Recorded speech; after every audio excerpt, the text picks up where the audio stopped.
நமஸ்காரம். 1000 நாமங்கள் 1000 கதைகள் 230வது திருநாமம் ஆவர்த்தனாய நமக.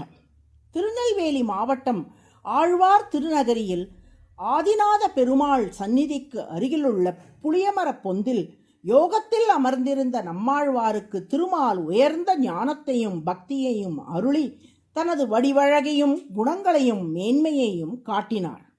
அவற்றையெல்லாம் அனுபவித்து மகிழ்ந்த நம்மாழ்வார் தமது அனுபவங்களை எல்லாம் திருவாய்மொழி என்னும் பிரபந்தமாக பாடினார். திருமாலின் திருமேனி அழகில் மிகவும் ஈடுபட்ட நம்மாழ்வார் தன்னிலை மறந்து பெண் நிலைக்கு மாறினார். அவ்வாறு பெண் பாவம் ஏறிட்டு கொண்ட நம்மாழ்வாரை பராங்குஷ நாயகி என்று சொல்வார்கள்.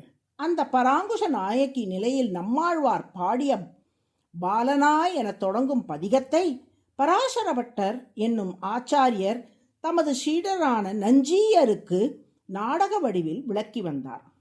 தலைவனான திருமாலை பிரிந்து பிரிவாற்றமையால் தவித்து வருகிறாள் பராங்குச நாயகி. அப்போது அவளுடைய தாய் தனது மகள் வாடி இருப்பதைக் கண்டு மகளிடம் வருகிறாள். தாய்: பெண்ணே, நீ ஏன் வாடி இருக்கிறாய்?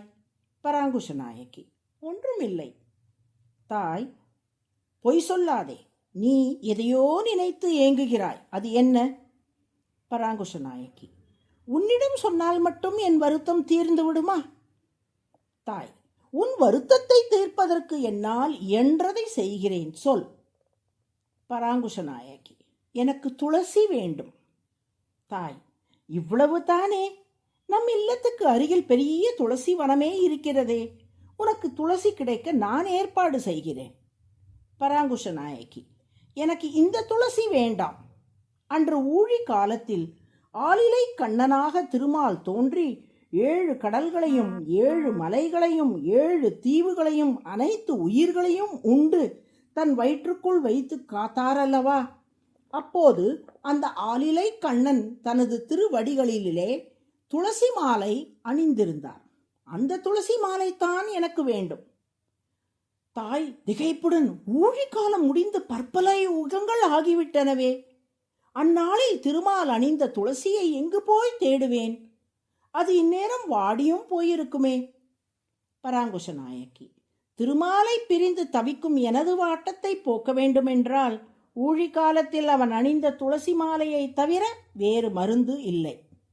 இந்த காட்சியை விளக்கும் நம்மாழ்வாரின் பாசுரம்: பாலனாய் 7 உலகுண்டு பரிவின்றி ஆலிலை அன்ன வசம் செய்யும் அண்ணலார் தாளினை மேலணி தன்னத்துழாய் என்றே மாலுமால் வல்வினையேன் மடவல்லியே. இதன் பொருளை பராசரபட்டர் வருணிக்கையில் குறுக்கிட்ட நஞ்சீயர்: சுவாமி, பராங்குஷ நாயகிக்கு அவள் சொல்லும் மருந்து கிடைக்க வாய்ப்பிருப்பதாக தெரியவில்லையே, அவளது நோய் எப்படித்தான் தீரும் என்று கேட்டார். பராசரபட்டர் சிரித்தபடி: திருமால் தனது கையில் சுதர்சன சக்கரத்தை ஏந்தியிருக்கிறாய் அல்லவா, அதுதான் கால சக்கரம். முன்பு ஊழி காலத்தில் தான் அணிந்த துளசி மாலையை பராங்குஷ நாயகி பெற விரும்புவதை அறிந்த திருமால் தன் கையில் உள்ள கால சக்கரத்தை மாற்று திசையில் சுற்றினார். சக்கரம் நேராக சுற்றினால் காலமும் முன்னோக்கி செல்லும். சக்கரத்தை மாற்று திசையில் திருமால் சுற்றியதால் காலம் பின்னோக்கி செல்லத் தொடங்கியது. ஊழி காலத்தை அடைந்தாள் பராங்குஷ நாயகி. ஆலிலை கண்ணனை தரிசித்தாள். அவன் பாதங்களில் இருந்த துளசி மாலையை பெற்று வாட்டம் தீர்ந்தாள் என்று விளக்கமளித்தார்.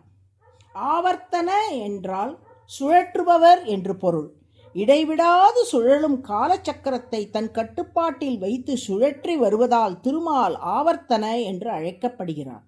அதுவே சகஸ்ரநாமத்தின் 230வது திருநாமம். ஆவர்த்தனாய நமக என்று தினமும் சொல்லி வருபவர்களின் வாழ்வில் நல்ல திருப்பங்கள் ஏற்படும்படி திருமால் அருள் புரிவார். நாராயண நாராயண.